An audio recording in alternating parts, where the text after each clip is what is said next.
Some kinds of power need no banners. They only need to make this morning repeat yesterday. In the Pax Romana, from Augustus to Marcus Aurelius, the long stretch of relative stability trained a reflex in ordinary people to believe order will arrive before anxiety does. That belief was nailed in place by measurement.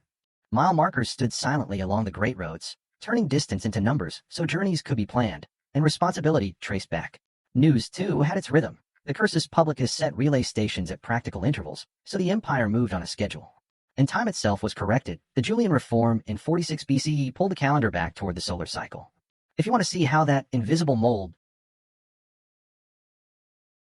shaped the human mind, subscribe, because the next part begins where few people ever bother to look down. What few people look down at is the roadbed itself.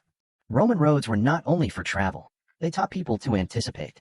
The surface was built in layers on a firm foundation, slightly crowned for drainage, and often bound with mortar, sometimes even with concrete made from lime and volcanic ash when conditions allowed. When you live inside a network like that, distance stops being a vague fear. It becomes time you can predict. And once time can be predicted, the heart learns to wait within a frame. Taxes arrive by term, goods by season, officials by calendar. Great military roads radiated out from Rome, among them the Via Appia, begun in 312 BCE, so the center became not merely a place, but a beat. From that beat, the mind starts to believe that order can be built, and then maintained. But roads are only the spine. Information is the nervous system. A provincial resident does not need to meet an emperor to feel empire. It is enough to see an official dispatch arrive before rumor. The cursus publicus, a state-supervised delivery service, placed transfer stations at practical intervals along the main highways. In a world without telegraph wires, that speed produced a new psychology. The center could be present from far away. News of taxes, levies, or decrees was no longer hearsay. It was sealed paperwork, arriving on the right route in the right turn. And because this network was tied to administration and the army, it taught a quiet lesson. Power does not need to be hot-tempered. Power needs to keep time. From there, trust in a system becomes reassurance, while also becoming dependence. Once information had a rhythm, Romans wanted space to have a rhythm as well. Here, opus cementitium, concrete mixed from lime, sand, water, and pozzolana, was a silent turning point. It allowed builders to pour and form, letting walls grow as continuous masses rather than mere stacked stone. From that material, arches and vaults stopped being spectacle. They became logic. A good arch redirects weight into outward thrust, freeing the space beneath. People walking under those curved spans learn a subtle lesson. Endurance often lives in what you cannot see, in force, in balance, in geometry. In that sense, an empire is also an architecture of the mind. You trust the structure because it stands through the years. And once you trust it, you are willing to live inside spaces larger than yourself. Large spaces need water, and water must be governed like a public oath. An aqueduct, in technical terms, is not only a high bridge crossing a valley. It is an entire system of channels, pipes, tunnels, and supports that carries water to a main distribution point. When public fountains run steadily, people begin to treat cleanliness as a standard, not a stroke of luck. But standards last only when waste has a path. The Cloaca Maxima, first a drainage channel, later enclosed beneath a stone vault, carried stormwater and eventually urban outflow to the Tiber. In imperial times, public baths and latrines were connected to it. Living in a city with an exit, the mind learns to exit panic as well. A large problem is divided into smaller currents, and each current has its own channel. Water flows through channels. Disputes must flow through procedures. An empire cannot rely forever on personal favors, so Rome forced authority to speak in writing. The 12 tables, issued in 451 to 450 BCE, engraved on 12 tablets and displayed in the Forum, set a psychological principle. Law is not only in the mouths of the powerful, it stands before the eyes of the vulnerable. Though the original text is lost, its legal tradition endured, and later procedures still looked back to those early foundations. When people grow accustomed to having a path to sue, to argue, to seek judgment, they also grow accustomed to a new kind of discipline, the discipline of words and evidence. That is how empire enters the mind, not only through the sword, but through the habit of trusting process. But process needs a back to stand upright, the army. A legion is not merely a combat unit. It is the system that helped Rome conquer and hold territory, turning orders into collective action. Look at the camp. Whether permanent or temporary, Roman troops dug ditches, raised ramparts, and divided space according to an almost fixed plan, so that when night fell, everyone could locate himself. That habit forged a psychology. Safety comes from standardization.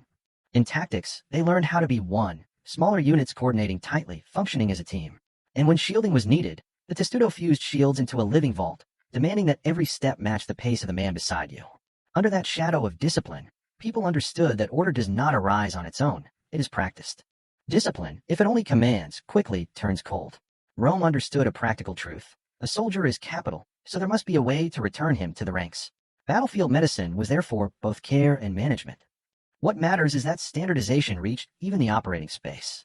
Many Roman medical instruments were found in sites buried by the eruption of 79 CE. Most famous is the set from the House of the Surgeon at Pompeii, its name tied to the excavated objects themselves.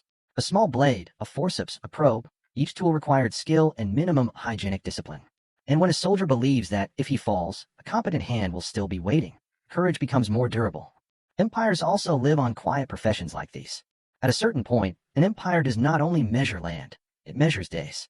The Julian calendar, introduced by Julius Caesar in 46 BCE, was a reform aimed at the solar rhythm, so seasons, rites, and taxation could fit within one shared frame. When people grow used to a calendar, they grow used to appointments. A court session, a tax deadline, a festival day, each becomes a mental landmark. Time no longer streams like a river. It is partitioned like a granary. And then Rome went further. It controlled climate indoors. The hypocaust, an underfloor void heated from a furnace below, so warmth could spread, was used in baths and in many houses in the northern provinces. When floors warm at will, the mind learns to believe comfort can be designed, not begged for. In the end, the imperial mindset seeps into something small enough to sit in the palm. In northwestern Hispania, Las Medulas shows that the state could mine gold with hydraulic power, letting metal flow to the center like a kind of tax. Then that metal was standardized into money. Under Augustus, the minting system rested on the aureus and the denarius, with a defined relationship between gold and silver. At the same time, glass blowing, developed in Syro-Palestine in the early 1st century BCE, was believed to travel with craftsmen to Rome and sharply increase output.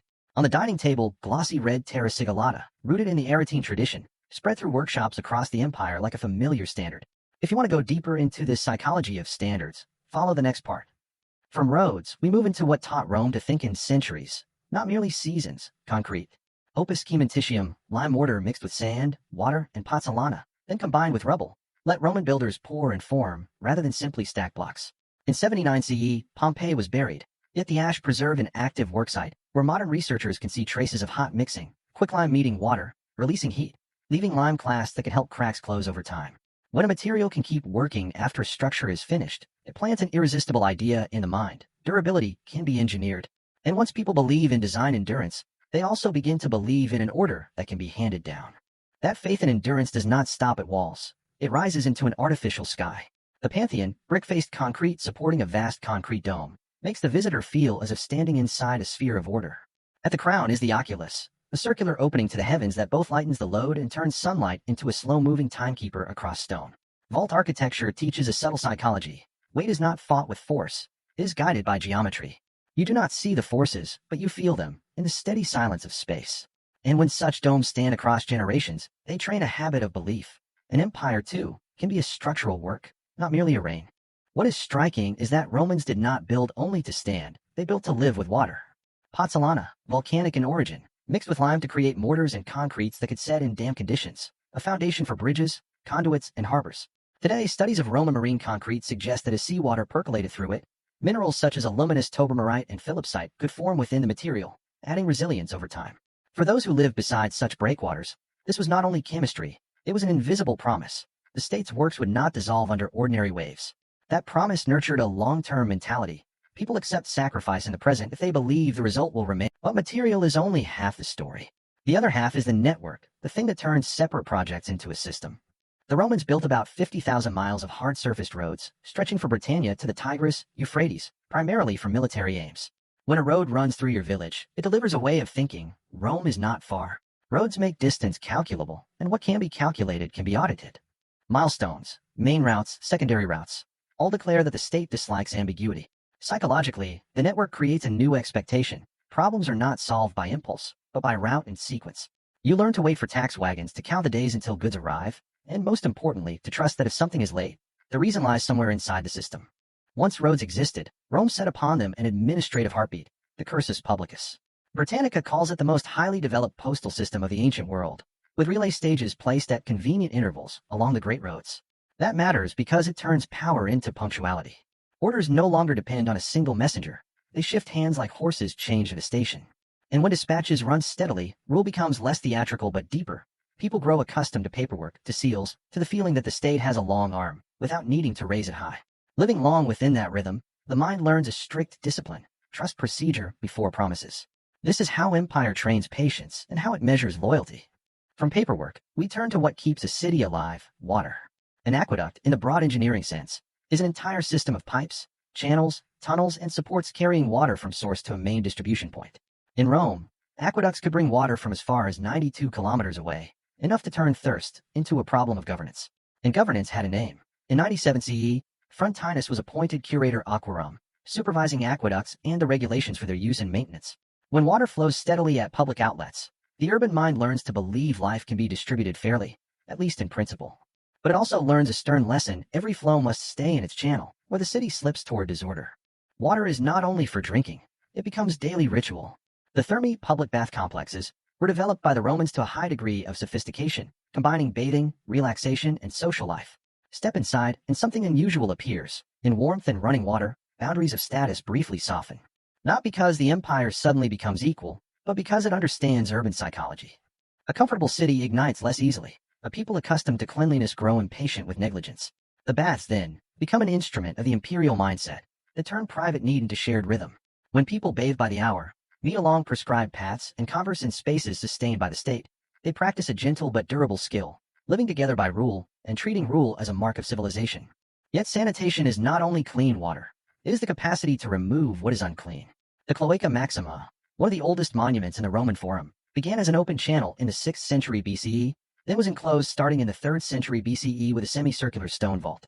At first it carried stormwater to the Tiber. In imperial times, many public baths and latrines were connected to it. Psychologically, sewers are a blunt reminder. Civilization is not only what we display, but also what we hide beneath. When a city has an exit route for waste and runoff, it reduces the tinder of panic, stench, sickness, accumulated filth. And when cleanliness becomes a standard, people begin to demand standards elsewhere, in law and taxation, and even in the state's honesty. From standards of hygiene, we move to standards of justice. The 12 Tables, issued in 451 to 450 BCE, were Rome's early written law code and were publicly displayed in the Forum.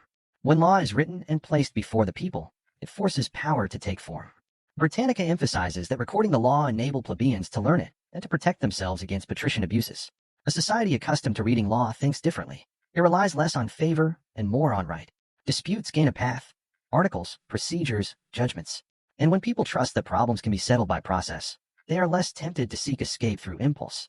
This is the piece of predictability, the quiet foundation of imperial life across generations. But written law is not enough. What matters is how it is operated. In the imperial era, legal procedure increasingly moved toward what Britannica calls cognitio extraordinaria, more power concentrated in the magistrate and courts, summons issued by the court, trials held exclusively before the magistrate, the court responsible for execution of sentence, and the development of an appeal system. That shift produces a double psychology. On one side, it promises efficiency. Disputes travel straighter lines with fewer detours. On the other, it reminds us that empires tend to gather power in order to keep the rhythm. For ordinary people, entering court means learning the language of the state: files, deadlines, evidence. From there, the imperial mindset becomes plain: turn emotion into procedure, instability into schedule. So society runs in silence and power endures as something taken for granted. When disputes have a court, an empire still needs something deeper: counting people. In Rome, the office of the censor began with registering citizens and their property, then expanded into assessing wealth for taxation and overseeing public life. Under Augustus, population counting returned in a new form. Britannica notes that in 28 BCE Octavian and Agrippa conducted a census. The psychology of living in a society that is counted is different. You are not merely a name in a village. You are an entry in a ledger. Rights and obligations travel with numbers. The empire stabilizes itself by letting each person feel he stands inside an order: rank, tax, privilege, duty. When that order repeats year after year, people adjust themselves to fit the system, even when no one stands beside them to command. Watch how Rome trains order in the military camp. Britannica describes the castra as protected by ramparts and ditches, tied together by straight roads that let legions move fast. The core is not only defense but habit. On unfamiliar ground, soldiers raise a rectangle with gates, an axis, designated places for supply and command. Space becomes a diagram. The diagram becomes discipline. Where you sleep, eat, train, each has its place. That psychology does not stop in the ranks. Once people grow used to straight lines and fixed positions, they begin to apply it to life: arranging, anticipating, complying.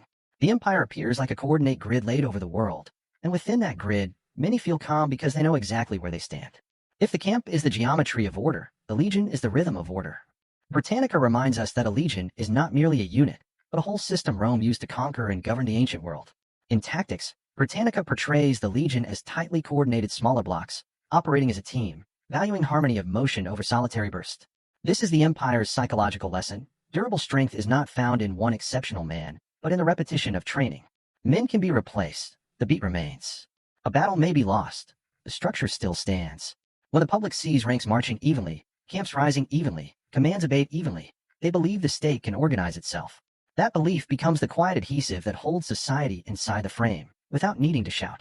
In moments of danger, the imperial mindset appears as bodily reflex, the testudo. At Carrie, Britannica describes Roman troops forming a defensive testudo, interlocking shields, to blunt volleys of arrows. The principle is clear. Each person gives up a portion of sight and freedom so the group can be safer. The testudo is no miracle. It demands synchronized steps, and that density reduces speed. Yet psychologically, it says what Rome wants to plan. When the world strikes from every direction, the answer is not to scatter, but to lock into shape. The empire endures because it persuades people that survival is collective work, and the collective needs discipline as surely as it needs breath. Discipline is not only formation, it is also how Rome cares for its human capital. At Pompeii, the house of the surgeon is linked to an excavated set of instruments, scalpels, forceps, hooks, probes, direct evidence of Roman medical practice. What matters is standardization. Each tool has a defined function, requiring steady skill and precise work habits. For the army, this is governance. The soldier trusts that if he falls, the system still has competent hands waiting. That trust reduces panic and increases the chance of returning to the line. On the psychological level, battlefield medicine teaches a larger idea. Even the body can be organized through skill, tools, and procedure. The empire touches life with the hand of technique. An empire that wants to last does not only measure land, it measures time. The Julian calendar reform, introduced by Julius Caesar in 46 BCE, aimed to bring the calendar back toward the seasons and solar markers. Britannica notes that to correct the drift, 46 BCE was lengthened through added days and months to realign the calendar with a natural cycle. It sounds dry, but its impact on the mind is deep. Once the calendar stabilizes, appointments become a foundation of discipline. Taxes by term, court by date, festivals by season. Time stops being a vague current. It is partitioned like a granary, and each partition has someone accountable. Living long inside a shared frame of time, people begin to see their lives as a chain of markers, due on time by the calendar. It is soft discipline, yet more enduring than oaths, because it repeats every day. Once time is set in a mold, Romans also wanted indoor climate to be set in a mold. The hypocaust, an open space beneath the floor heated by hot gases from a furnace, warming the room above, is a defining example. This comfort is a statement. Human experience can be redesigned. In the baths, warmth belongs to ritual. At home, it belongs to dignity. The psychology that follows is unmistakable. When the floor warms at will, you begin to believe many hardships can be solved by engineering, given organization and resources. And as that belief spreads, society demands the state deliver elsewhere as well: roads, water, law, security. Empires live on expectation. Expectation is fed by small comforts, small, but persuasive. Comfort requires resources, and resources pull the empire down into the earth. Las Medulas is a witness. UNESCO states that in the 1st century CE, Roman imperial authorities exploited gold deposits. They're using a technique based on hydraulic power. After roughly 2 centuries they withdrew, leaving a dramatically altered landscape. Psychologically, the gold mine exposes the empire's engine. The empire needs metal to mint money, pay wages, build works, and sustain trust, so it turns water, canals, reservoirs, and labor into a production line. Those living near the channels learn a cold truth. Rome can move hills by plan. When you believe the state is strong enough to reshape terrain, you also believe it is strong enough to reshape your life for good or ill. This is the shadow side of legacy. Glory arrives with the imprint of power on the land. From gold in the ground, we come to gold in the hand, coinage, the breath of trust. Britannica notes that under Augustus, 27 BCE, 14 CE, the coinage was based on the gold aureus, equivalent to 25 silver denarii. Those numbers are not only accounting, they are psychology. A standardized coin lets buyer and seller trust the exchange, even when they do not trust each other. When pay, taxes, and prices all return to familiar units, society begins to think in calculation rather than oath. The empire understands that unity is not only army or law. It is the fact that you can hold the same silver far away and still be accepted.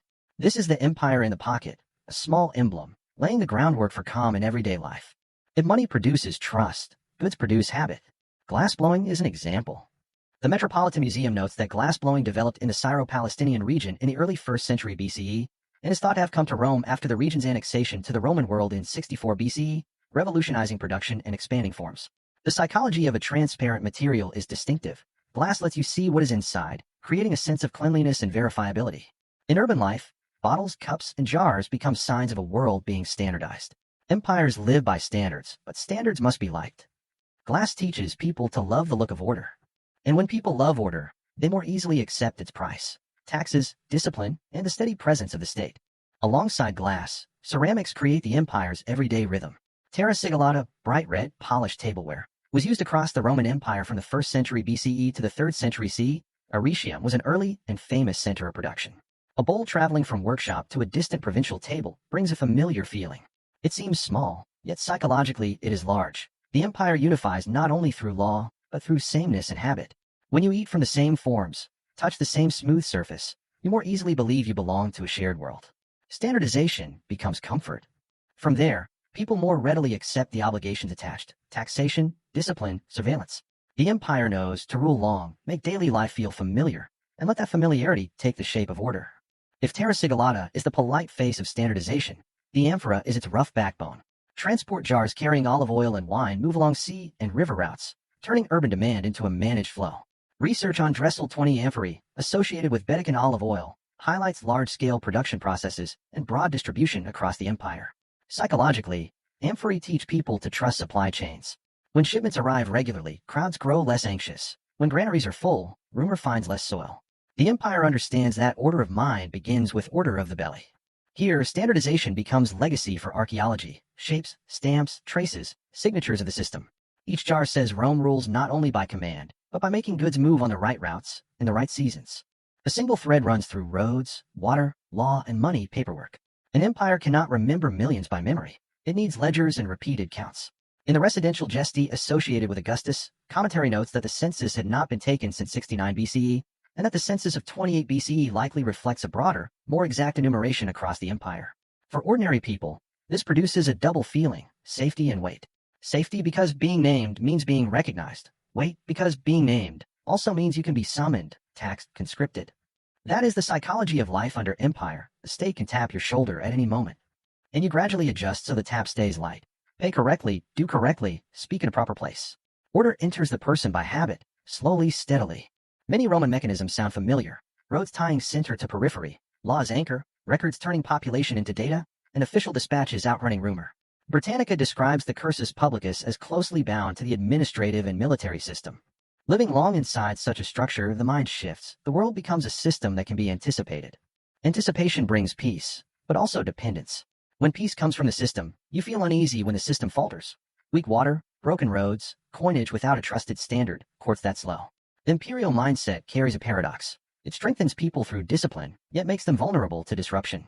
And at the edge of disruption, a different question begins to emerge. Not what did Rome build, but what did Rome do to the way people imagine tomorrow? So when we look at stone ruins, we should not only ask, when was it built?